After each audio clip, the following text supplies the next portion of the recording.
kita bersama di dalam doa. Bapa yang baik, benar Tuhan, jadilah kehendak-Mu di dalam kehidupan kami pribadi pribadi. Kami bersyukur Tuhan buat kesempatan dan waktu yang Tuhan berikan bagi kami pada pagi hari ini untuk datang beribadah di hadapan-Mu Tuhan.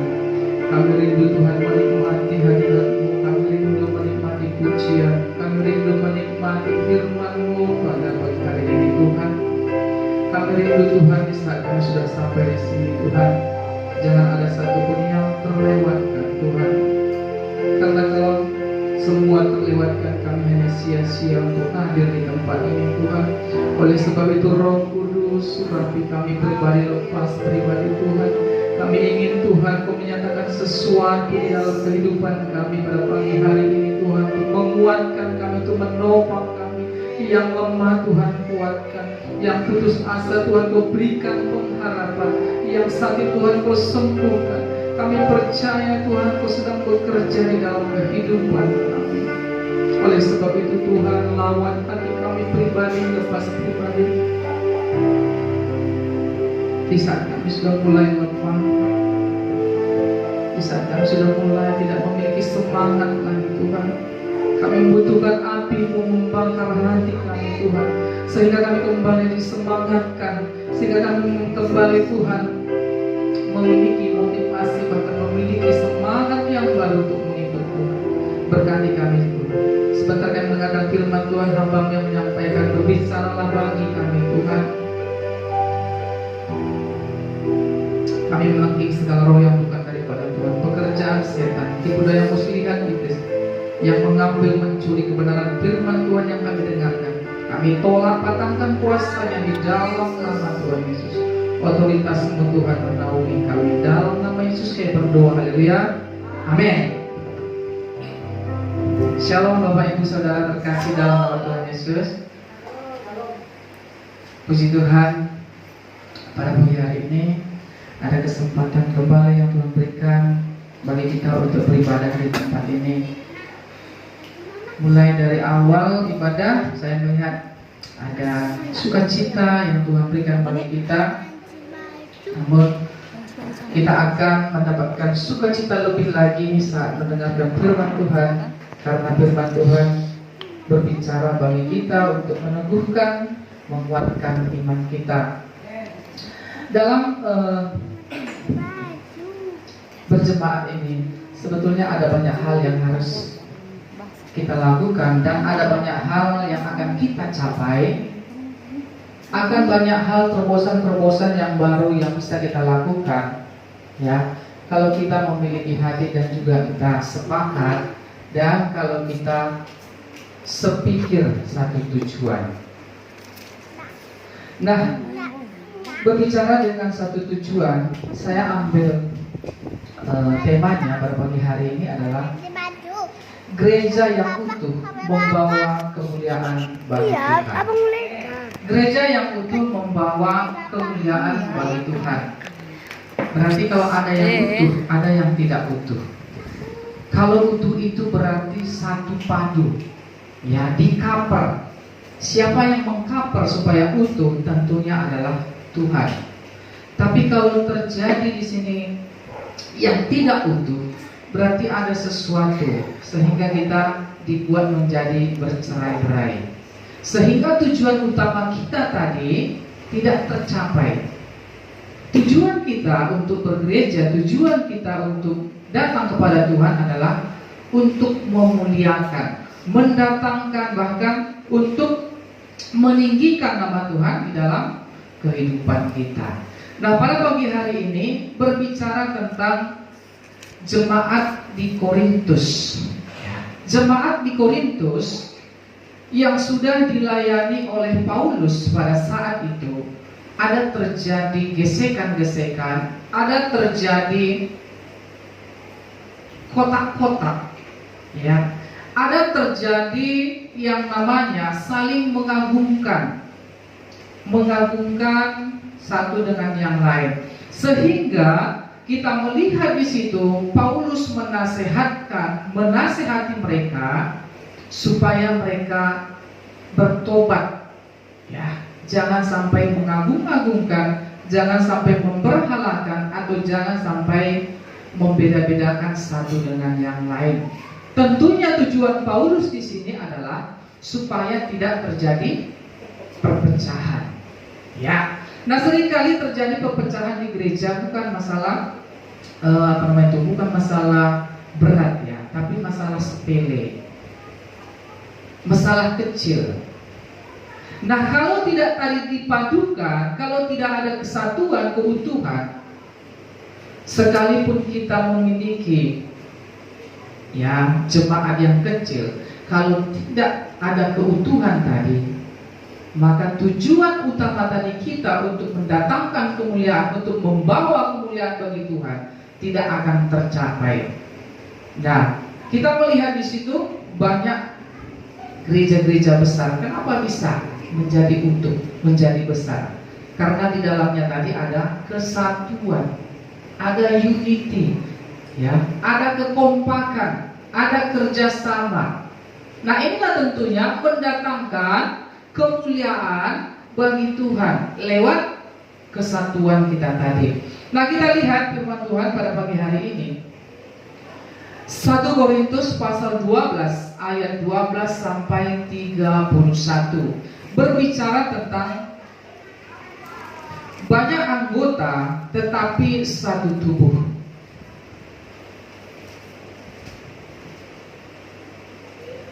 Satu Korintus pasal 12 ayat 12 sampai 31.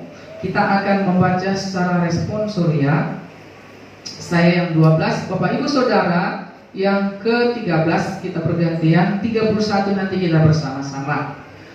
Banyak anggota tetapi satu tubuh. Karena sama seperti tubuh itu satu dan anggota-anggotanya banyak, dan segala anggota itu sekalipun banyak merupakan satu tubuh. Demikian pula Kristus. Sebab dalam satu roh kita semua, baik orang Yahudi maupun orang Yunani, baik budak maupun orang merdeka, telah dibaptis menjadi satu tubuh, dan kita semua diberi minum dari satu roh. Karena tubuh juga tidak terdiri dari satu anggota, tetapi atas banyak anggota. Andai kata kaki berkata, karena aku tidak termasuk tubuh, jadi benarkah ia tidak termasuk tubuh?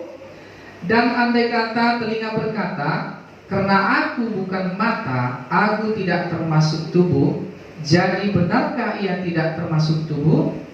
Andai kata tubuh seluruhnya adalah mata, di manakah pendengaran? Andai kata seluruhnya adalah telinga, di manakah penciuman? Tetapi Allah telah memberikan kepada anggota masing-masing secara khusus suatu tempat pada tubuh seperti yang dikehendakinya. Andai kata semuanya adalah satu anggota, di manakah tubuh? Memang ada banyak anggota, tetapi hanya satu tubuh. Jadi mata tidak dapat berkata kepada tangan, aku tidak membutuhkan engkau. Dan kepala tidak dapat berkata kepada kaki, aku tidak membutuhkan engkau. Malahan justru anggota-anggota tubuh yang nampak paling lemah, yang paling dibutuhkan. Dan kepada anggota-anggota tubuh yang menurut pandangan kita kurang terhormat, kita berikan penghormatan khusus. Dan terhadap anggota-anggota kita yang tidak elok, kita berikan perhatian khusus. Hal itu tidak dibutuhkan oleh anggota-anggota kita yang elok.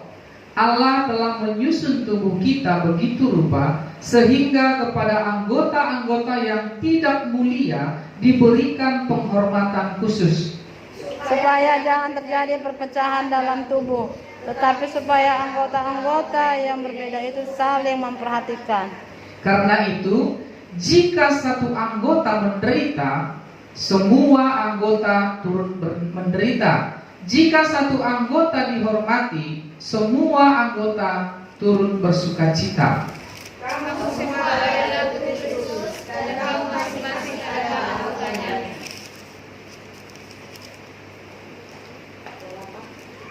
Dan Allah telah menetapkan beberapa orang dalam jemaat. Pertama sebagai rasul, kedua sebagai nabi, ketiga sebagai pengajar. Selanjutnya mereka yang mendapat karunia untuk mengadakan mujizat, untuk menyembuhkan, untuk melayani, untuk memimpin, dan untuk berkata-kata dalam bahasa roh.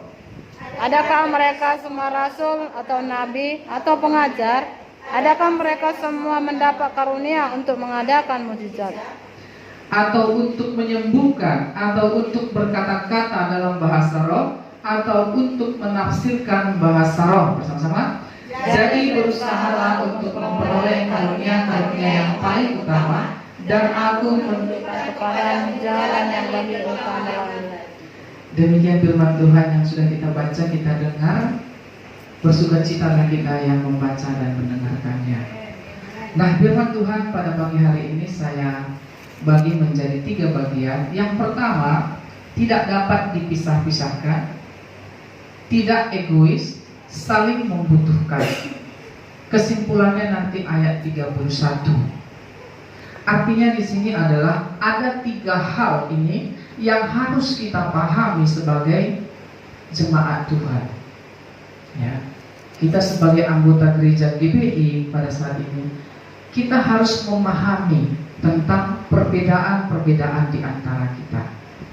Ada perbedaan karakteristik, ada perbedaan-perbedaan yang Tuhan ciptakan di antara kita. Bukan berarti dengan perbedaan kita itu kita menjadi terpisah.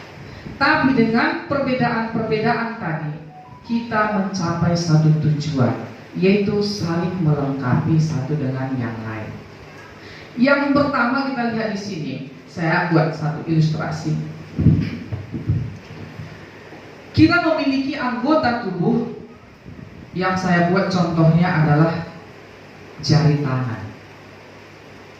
Jari tangan ini memiliki 5 jari-jari. Yang 5 ini berbeda-beda, beda bentuknya, beda tujuannya. Jadi jari-jari ini memiliki fungsi yang berbeda-beda, sekalipun satu tempat, satu tangan. Contoh yang pertama adalah ibu jari. Ibu jari ini memiliki fungsi yang pertama adalah membuat orang semangat, termotivasi. Oke, mantap, lanjutkan, bagus. Ini fungsinya. Tidak mungkin orang membuat jari kelingking bagus, salah ya tempatnya. Wow keren, atau wow keren, salah. Tapi yang penting adalah fungsinya tadi. Contoh ibu jari, mantap. Dan mempersilahkan orang juga. Nggak mungkin seperti ini, silakan, nanti orang lari, apa maksudnya? Atau silakan. Tapi silakan lebih manis ya, lebih keren ya. Orang pun merasa tersanjung dan terhormat. Nah, yang kedua adalah jari telunjuk. Jari telunjuk ini adalah jari memerintah, memimpin. Lihat, tolong ambilkan itu. Pasti diambilkan ya. Hanya ditunjuk, pakai kode aja udah. Oh, ini harus dilakukan. Akhirnya tidak membuat salah ya. Beda nanti fungsinya. Ya, jari telunjuk nanti sini aja. Dari 2 ini saja sudah berbeda fungsinya. Yang ketiga jari tengah. Ya. Kalau nggak ada jari tengah kira-kira gimana? Jadi metal ya. Ya, susah ya. Jadi nggak sempurna lagi. Ya. Contoh kalau kita mengangkat Alkitab, nggak bisa 4 jari ya. Kalau nggak ada jari tengah ya, susah ngangkatnya. Ya. Jari manis. Ya. Jari manis ini agak pendek ya. Tapi kenapa dikatakan jari manis? Ya, setiap orang menikah pasti di jari manis dibuat cincinnya. Memang manis ya. Manis kalau sudah ada cincin. Siapa punya cincin di sini? Kami cincin pernikahan kami sudah dijual beberapa tahun yang lalu. Nggak ada lagi. Tapi banyak orang contohnya remaja-remaja suka dibuat nggak hanya cincin, karet dibuat. Memang tambah manis ya. Terus apa dilingkar-lingkaran dikasih manis, ya. Nah yang kelima adalah jari kelingking. Jari kelingking ini sudah kecil, tak ada bentuknya. Kira-kira fungsinya apa? Korek-korek. Kalau kita gatal telinga ini langsung, nggak mungkin ini dimasukkan ya, nggak masuk. Atau ini gini, ya. Tapi fungsinya ini sekalipun kecil, tapi memiliki fungsi yang sangat penting, ya. Kalau telinga gatal, nah tinggal masuk. Nah, masuk yang gatal tuh masuk, ya. Atau telinga apa? Telinga, hidung kira-kira gitu ya. Jadi memiliki yang 5 ini saja memiliki fungsi yang berbeda-beda. Ya. Tadi saya sampaikan bahwa kalau di antara 5 ini tidak ada, tidak akan memiliki kekuatan untuk menahan beban atau mengangkat beban. Contoh tadi saya angkat 4 jari, contoh jari ke ibu jari tak ada. Kita mau mengangkat galon, gimana 4 jari? Tak bisa ya. Dijepit pun kayak gini, pasti nggak bisa terangkat. Tapi kalau 5 ini bekerja sama, keyboard ini pun bisa diangkat 1 tangan. Ya. Nah inilah artinya bahwa sekalipun kita memiliki keberagaman, perbedaan satu dengan yang lain, jangan itu menjadikan kita menjadi terpisah-pisah, ya. Nah kita lihat ayat 12 sampai 20 tidak dapat dipisah-pisahkan. Artinya kita jemaat Tuhan, kita ini tidak bisa dipisah-pisahkan, ya. Jangan sampai terpisah, jangan sampai dipisahkan. Kenapa? Karena kalau sudah dipisahkan, kita tidak memiliki kekuatan lagi. Kita akan menjadi lemah. Kalau kita sudah menjadi lemah, nah disitulah penggoda datang. Disitulah iblis akan merasuk dan membuat kita bercerai-berai. Ya, kita lihat di sini ayat 12.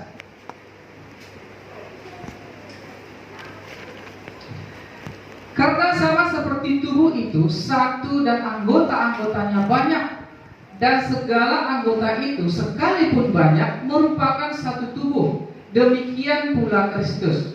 Sebab di dalam satu roh kita semua, baik orang Yahudi maupun orang Yunani, baik budak maupun orang merdeka, telah dibaptis menjadi satu tubuh, dan kita semua diberi minum dari satu roh. Bapak Ibu Saudara terkasih di dalam nama Tuhan Yesus, ayat 12 ini menegaskan kepada kita, karena sama seperti tubuh itu satu dan anggota-anggotanya banyak, dan segala anggota itu sekalipun banyak merupakan satu tubuh, demikian pula Kristus. Nah di sini dimaksud adalah kita memiliki tubuh, hanya satu tubuh tadi. Ya, hanya satu tubuh, batang tubuh. Nah, di dalam tubuh ini terdiri dari banyak anggota. Anggota tubuh itu ada tangan, ada mata, telinga, hidung. Ya, jadi terdiri dari banyak anggota. Nah, di sini dikatakan bahwa sekalipun memiliki banyak bagian-bagian tadi, anggota-anggota tubuh tadi, tapi mereka tidak bisa dipisahkan, ya. Dipadukan menjadi satu. Ya, dengan dipadukan menjadi satu, maka kelihatannya sempurna sekalipun berbeda-beda. Nah, demikian juga kita melihat di situ. Sebab dalam satu roh kita semua, baik orang Yahudi maupun orang Yunani, baik budak maupun seorang merdeka, telah dibaptis menjadi satu tubuh, dan kita semua diberi minum dari satu roh, yaitu roh Tuhan, roh Allah. Jadi kita sama-sama mendapatkan pengajaran, sama-sama dibaptis, dan sama-sama dipenuhi oleh roh yang satu, yaitu roh Tuhan, roh Allah yang ada di dalam diri kita. Jadi bukan berbeda-beda. Roh Tuhan yang ada di dalam diri saya tidak berbeda dengan roh Tuhan yang ada di dalam diri saudara, Bapak Ibu ya. Nah, di situ dikatakan baik itu orang merdeka, baik itu orang Yunani, Buddha, dan juga Yahudi. Ya. Nah, inilah pentingnya kita mengerti tentang kebenaran firman Tuhan dari banyak anggota tetapi satu tubuh. Ya. Artinya di sini Bapak Ibu Saudara terkasih dalam nama Tuhan Yesus, seringkali kita melihat di antara jemaat atau di antara gereja kita atau gereja-gereja yang lain, ya, memiliki banyak karakter-karakter, dan ternyata itu adalah membuat atau memperlengkapi. Nah, di sini saya sampaikan bahwa sekalipun kita memiliki perbedaan, jadikanlah perbedaan itu menjadi pelengkap satu dengan yang lain. Ya, kita yang sudah memiliki kerohanian yang tinggi, mari kita saling mendukung. Ya. Artinya kita mendukung yang lemah, kita menopang yang lemah. Dan kita yang sudah mengerti firman Tuhan, kita saling membantu. Ya. Jangan kita menjadi pribadi bisa menjadi batu sandungan atau bisa menjadi pribadi memiliki kesombongan yang namanya rohani. Ya, karena kan saya sudah S1 teologi, saya lebih paham daripada dia. Nah, kalau kita memiliki sifat seperti itu, ini akan membuat kita tidak saling menghargai. Ya. Jadi di yang berikutnya, yang lemah akan menjadi minder. Ya. Kalau itu tadi kita terapkan, maka di sini perlu kita pahami bagaimana kita sudah dipanggil oleh Tuhan, ya, untuk memberikan atau memberitakan kebenaran firman Tuhan. Berikut kita lihat di sini adalah karena tubuh juga tidak terdiri dari satu anggota, tetapi atas banyak anggota. Andai kata kaki berkata, karena aku bukan tangan, aku tidak termasuk tubuh. Jadi benarkah ia tidak termasuk tubuh? Dan andai kata telinga berkata, karena aku bukan mata, aku tidak termasuk tubuh. Jadi benarkah ia tidak termasuk tubuh? Andai kata tubuh seluruhnya adalah mata, di manakah pendengaran? Andai kata seluruhnya adalah telinga, di manakah penciuman? Tetapi Allah telah memberikan kepada anggota masing-masing secara khusus suatu tempat pada tubuh seperti yang dikehendakinya. Andai kata semuanya adalah suatu anggota, di manakah tubuh?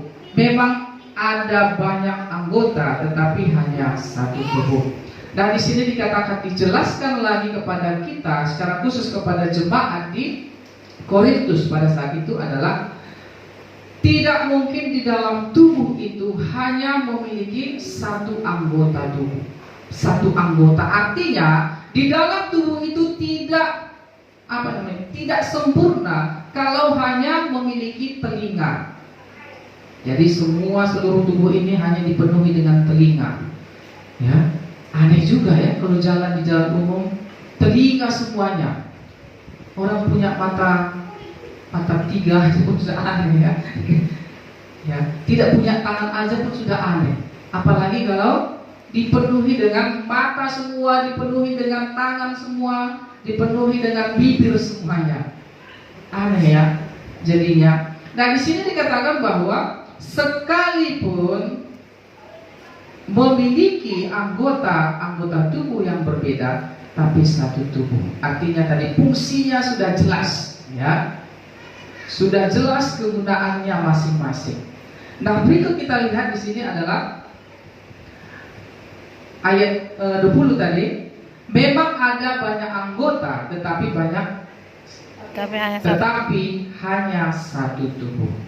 Bapak Ibu Saudara terkasih dalam nama Tuhan, yang pertama tadi tidak dapat dipisah-pisahkan. Ya. Jadi anggota tubuh kita ini yang ada di dalam diri kita ini tidak bisa dipisah-pisahkan. Kalau sempat dipisahkan maka tidak berguna, tidak berfungsi, ya, mati.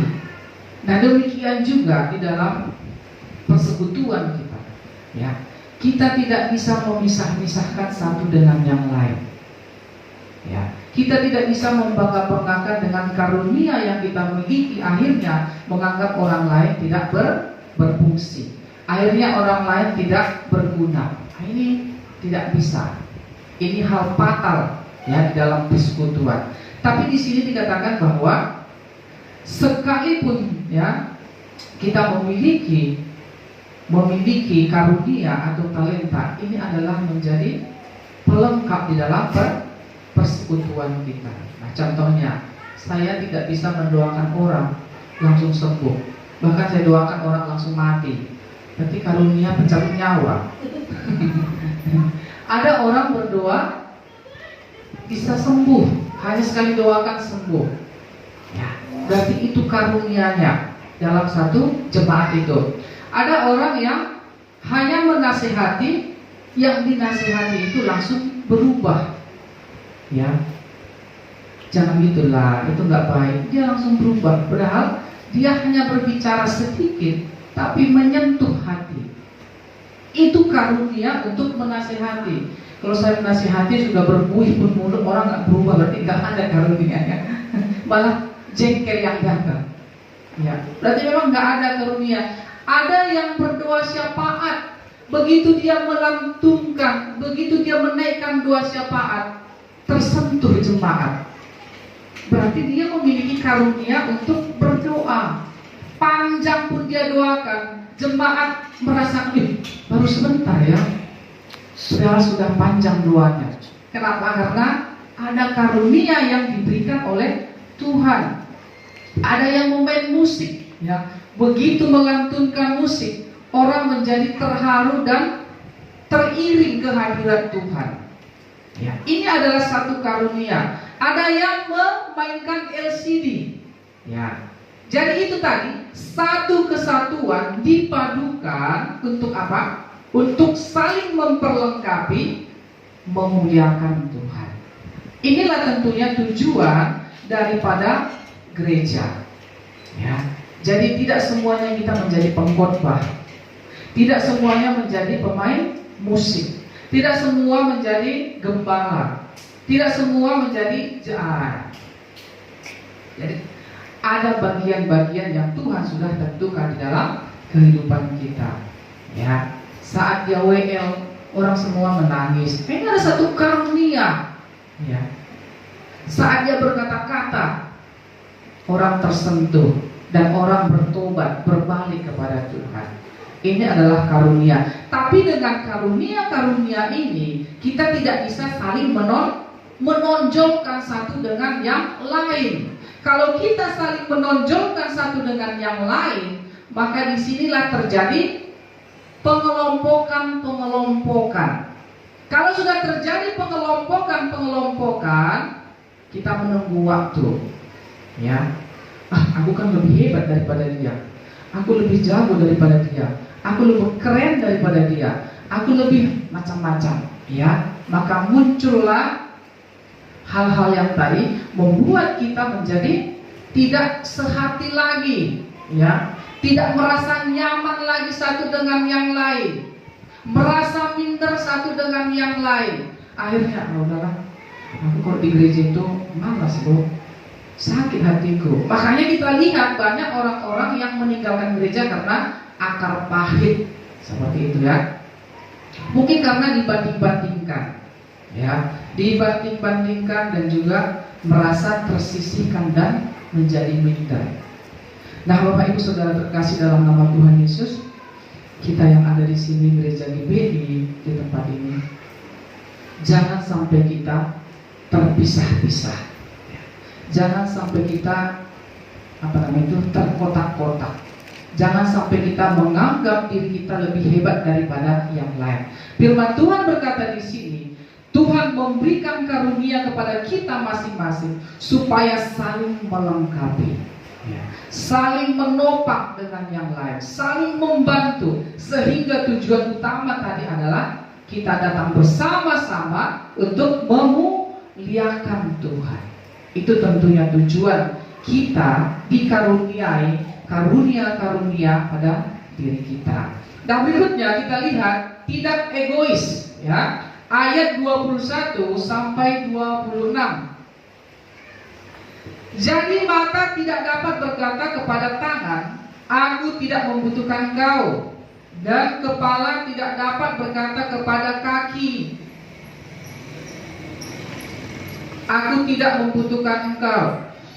Malahan justru anggota-anggota tubuh yang nampaknya paling lemah yang paling dibutuhkan, dan kepada anggota-anggota tubuh yang menurut pemandangan kita kurang terhormat kita berikan penghormatan khusus, dan terhadap anggota-anggota kita yang tidak elok kita berikan perhatian khusus. Hal itu tidak dibutuhkan oleh anggota-anggota kita yang elok. Oleh Allah telah menyusun tubuh kita begitu rupa sehingga kepada anggota-anggota yang tidak mulia diberikan penghormatan khusus, supaya jangan terjadi perpecahan dalam tubuh, tetapi supaya anggota-anggota yang berbeda itu saling memperhatikan. Karena itu, jika satu anggota menderita, semua anggota turut menderita. Jika satu anggota dihormati, semua anggota turut bersukacita. Ini tadi kita sebagai jemaat Tuhan, jangan timbul jangan sampai ada egois di antara kita. Ya, kalau kita memiliki egois, maka di sini dikatakan, aku kan kaki, ngapain harus ini dia, maka muncullah nanti seperti yang kita baca tadi, ya, ayat 21 tadi. Jadi mata tidak dapat berkata kepada tangan, aku tidak membutuhkan engkau, dan kepala tidak dapat berkata kepada kaki, aku tidak membutuhkan engkau. Jadi tangan ini tidak bisa berkata kepada mata, aku tidak butuh kau, sana. Ya, kepala berkata, aku tidak butuh kaki, gak usah lah ya. Kaki berkata, aku tidak butuh mulut. Coba kalau kepala tidak butuh kaki, bagaimana jadinya? Ngesot ya. Iya, mau naik mobil pun susah. Coba kaki tak punya kepala. Gimana kaki nggak punya kepala? Bisa tabrak-tabrak. Ya. Coba tangan tak butuh mata. Saat dia makan bisa salah masuk makanannya. Jadi di sini dikatakan bahwa tidak ada satu pun yang tidak ada satu pun yang menganggap lebih penting, tapi semuanya sama, cuma fungsinya berbeda. Ya. Jadi artinya tidak boleh saling menonjolkan tadi, tidak boleh saling mengagungkan tadi. Kenapa? Karena sama saja. Kita ini adalah meminum, meminum dari roh, ya. Satu roh. Kalau satu roh, contoh satu tubuh ini berantem tangan dengan mulut, kan gimana jadinya? Berantem kepala dengan mata, karena ini satu tubuh. Artinya kita adalah satu roh, satu tubuh, yaitu tubuh Kristus. Jangan sampai terjadi saling egois. Kita harus saling menerima satu dengan yang lain. Kita harus bisa menerima satu dengan yang lain, dengan keadaannya, apapun adanya. Jangan ada apanya baru diterima, tapi apa adanya. Seperti itu ya. Kalau kita bisa saling menerima apa adanya dengan keadaan, situasi apapun, maka disinilah ada kekuatan. Ya. Ada kekuatan yang akan muncul. Nah, di situ dikatakan tadi bahwa ada anggota tubuh yang lemah, tapi ternyata itu sangat dibutuhkan sekali. Coba, kira-kira anggota yang lemah di antara tubuh kita apa? Menganggap kita lemah, menganggap kita tubuh kita itu satu lemah. Ternyata dia sangat dibutuhkan. Contoh, saya buat contohnya lidah lemah ya. Tapi kalau tidak ada lidah, tak ada fungsinya tubuh kita ini. Berbicara pun tak bisa, merasakan makanan pun tidak bisa. Kita menganggap lidah itu enggak ada apa-apanya. Atau rambut ya, rambut kelihatannya lemah, tapi kalau botak nggak ada rambutnya, lucu ya. Jadi di dalam rambut ini, makanya ada cewek-cewek sering menghias rambutnya keriting, di rebonding supaya menjadi cantik. Yang lurus dikeriting lagi. Artinya yang lemah itu dikasih apa itu? Dikasih khusus, ya, supaya kelihatannya menjadi daya tarik. Jadi jangan yang lemah, udahlah rambut ini memang kayak gini terus, udahlah biar aja lah. Orang pun lihat kayak mana lah ibu ini, udah rambutnya gersang tapi nggak diurus bagus. Ya, artinya tadi situ dikatakan kita jangan egois, artinya yang lemah kita perhatikan. Ya, kita yang memiliki iman yang sudah kuat, keluhannya kita perhatikan yang lemah. Ya, sehingga kita saling saling terkoneksi, saling membutuhkan satu dengan yang lain. Ya, saling melengkapi. Makanya kalau di ibadah-ibadah konsil itu, kalau ada satu keluarga yang nggak datang, kayaknya apa ya? Kurang. Kenapa? Karena kita ini sudah satu tubuh. Kalau ada satu tubuh yang lemah, kita juga merasakan kelemahan. Kira-kira apa ya pergumulannya? Kira-kira apa ya masalahnya? Kira-kira apa yang menjadi beban hidupnya? Karena tadi sudah disatukan. Kalau ada yang bersuka cita, kita juga turut bersuka cita. Ya. Karena kita tadi sudah diikat satu kasih, itu satu roh juga ya. Nah, berikut kita lihat saling membutuhkan ayat 27 sampai 30.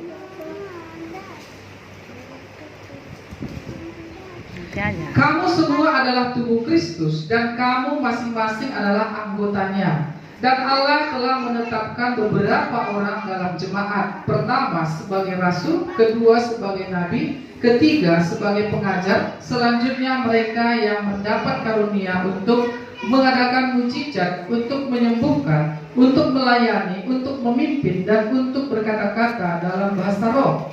Adakah mereka semua rasul, atau nabi, atau pengajar?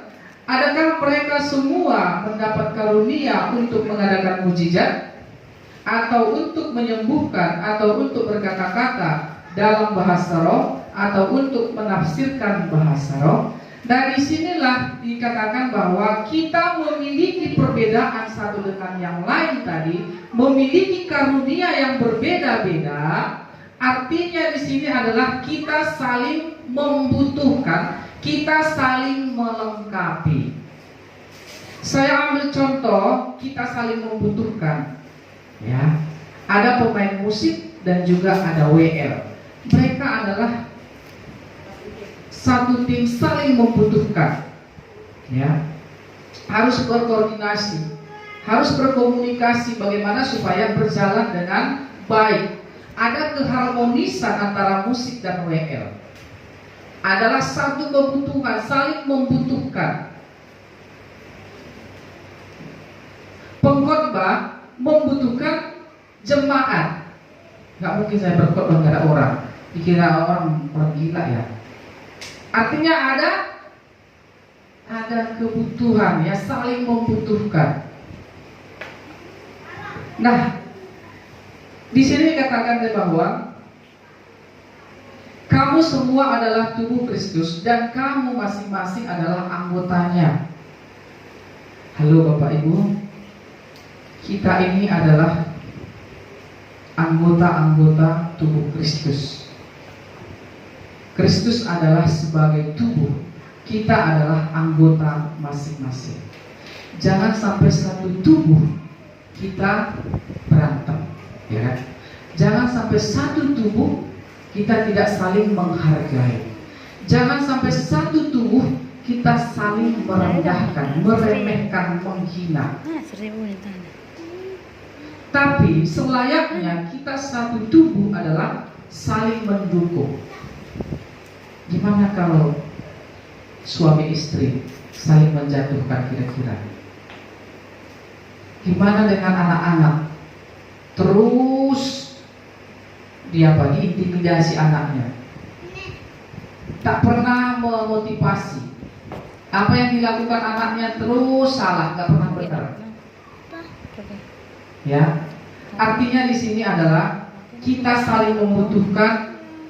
Kamu semua adalah tubuh Kristus dan kamu masing-masing adalah anggotanya. Dan Allah telah menetapkan beberapa orang dalam jemaat. Pertama sebagai rasul, kedua sebagai nabi. Ya, Bapak Ibu Saudara terkasih dalam nama Tuhan Yesus, di sini dikatakan kita sebagai tubuh Kristus jangan sampai saling menyakiti. Ya. Jangan sampai kita saling mengejek atau menghina satu dengan yang lain. Tapi ditegaskan di sini, Allah telah menetapkan beberapa orang dalam jemaat. Pertama sebagai rasul, kedua sebagai nabi, ketiga sebagai pengajar. Selanjutnya mereka mendapat karunia untuk mengadakan mujizat. Di antara kita ini ada yang sebagai rasul. Rasul itu berarti dia memberitakan. Jadi dimanapun tempatnya dia memberitakan kebenaran firman Tuhan. Ada orang tidak dikaruniai sebagai rasul, ya. Maka kita lihat Rasul Paulus di mana-mana pun dia tidak melihat situasi kondisi. Ada kesempatan, ada waktu dia sampaikan firman Tuhan. Dia memberitakan kebenaran firman Tuhan. Ya. Nah, sebagai nabi, di sini dikatakan ada di antara jemaat itu sebagai nabi. Nabi fungsinya apa? Menyampaikan sesuatu kepada jemaat, menyampaikan firman Tuhan kepada jemaat. Artinya, nabi, karunia nabi dengan Tuhan ada hubungan komunikasi yang intim, sehingga Tuhan berbicara kepada nabi, nabi itu berbicara kepada jemaat. Ya, ada yang sebagai pengajar. Ya. Sebagai pengajar. Nah, karunia pengajar ini tidak semuanya orang bisa mengajar. Ya, tidak semuanya orang bisa mengajari orang. Kalau tidak ada karunia, ya, kalau dipaksakan karunia sebagai pengajar, dia bisa stres. Contoh menghadapi anak sekolah minggu, kalau tidak ada karunianya untuk mengajar, minggu depan dia masih nggak datang lagi. Karena dilihat anak itu lari sana lari sini, aduh, stres kepalanya melihat anak-anak sekolah minggu. Kalau dia tidak memiliki karunia mengajari, nah, adalah angkat tangan. Jadi itu di dalam jemaat Tuhan sudah tetapkan itu bagian-bagiannya, ya. Berikut ada sebagai rasul. Ada yang mengadakan mujizat, karunia mengadakan mujizat. Ada mujizat, ada penyembuhan, ada melayani dan memimpin. Ya. Berikutnya ada berkata-kata dalam bahasa roh. Jadi tidak semuanya dalam satu jemaat itu dikatakan Satu jemaat itu bisa berkata-kata dalam roh. Dalam satu jemaat itu semuanya pengajar. Dalam satu jemaat itu semuanya nabi. Jadi ada tugas yang Tuhan sudah berikan bagi kita masing-masing. Nah, inilah yang perlu kita tangkap dan inilah yang perlu kita kembangkan. Ya. Tuhan mengaruniakan itu kepada kita, paling tidak salah satu sudah ada di dalam diri kita. Ya. Nah, ini yang perlu kita kembangkan supaya kita bisa melayani Tuhan dengan sungguh-sungguh. Ya, sebagai pendoa syafaat, sebagai rasul, sebagai nabi. Mari kita terus meminta hikmat daripada Tuhan, ya, supaya kita bisa melakukan pelayanan, kita bisa melakukan karunia-karunia yang Tuhan sudah berikan bagi kita. Berikut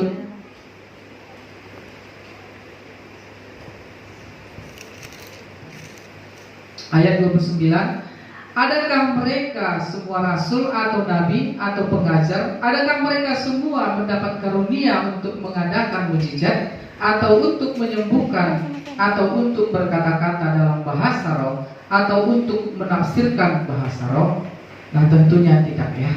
Jadi satu jemaat itu tadi saya sampaikan bahwa kita memiliki talenta masing-masing, kita memiliki karunia masing-masing. Ya. Marilah kita pergunakan karunia itu yang Tuhan berikan bagi kita, ya, supaya kita bisa saling melengkapi di dalam gereja. Kalau kita sudah saling melengkapi, tentunya kita akan melakukan pekerjaan Tuhan dengan baik, dengan sungguh-sungguh, dengan serius. Kenapa? Karena talenta yang kita sudah miliki itu kita lakukan dengan baik, artinya kita tidak canggung-canggung lagi untuk melayani Tuhan. Dengan demikian tentunya akan mendatangkan kemuliaan bagi Tuhan. Orang akan melihat kita bagaimana pelayanan di tempat ini, ya. Orang akan melihat bagaimana persekutuan kita. Persekutuan kita begitu erat, begitu saling mendukung. Nah, dengan demikian orang akan diberkati. Bukan saja orang lain diberkati, tapi kita yang ada di dalamnya terberkati, ya. Kita saling membutuhkan, kita saling merendahkan diri, ya. Kita tidak bisa dipisah-pisah dengan dengan karunia-karunia yang kita miliki, tapi kita malah saling mendukung satu dengan yang lain. Nah, ayat terakhir kesimpulannya adalah, jadi berusahalah untuk memperoleh karunia-karunia yang paling utama, dan aku menunjukkan kepadamu jalan yang lebih utama lagi. Di sini disampaikan bahwa kita berusaha untuk memperoleh karunia-karunia paling utama. Artinya, karunia apa yang utama di dalam diri kita? Kita bisa melihat, ya. Bahkan orang lain juga bisa melihat. Kira-kira Pak Artoni karunia apa yang ada dalam diri? Nah, dengan karunia itu kita minta, kita peroleh, ya, yang paling utama, dan aku menunjukkan kepadamu jalan yang lebih utama lagi. Artinya Tuhan akan membuka jalan lebih luas lagi untuk melayani. Dengan cara tadi kita berusaha untuk memperoleh karunia. Ada amin, Bapak Ibu Saudara terkasih dalam nama Tuhan Yesus. Nah, firman Tuhan bagi kita pada pagi hari ini, sekalipun kita berbeda-beda, yang pertama, jangan sampai kita terpisah-pisah. Yang kedua, jangan sampai terjadi ada keegoisan di tengah-tengah jemaat. Yang ketiga, saling membutuhkan. Ya, kalau ada sesuatu, mari kita saling berkomunikasi, mari kita saling terbuka, mari kita saling membantu dengan yang lain. Dengan demikian tercipta saling membutuhkan. Kalau sudah tercipta saling membutuhkan, berarti tercipta satu keutuhan yang kuat, ya, ada kekuatan yang baru. Oke, kita akan mengakhiri firman Tuhan pada pagi hari ini. Kita angkat satu pujian. Kami rendahkan diri di hadapan-Mu.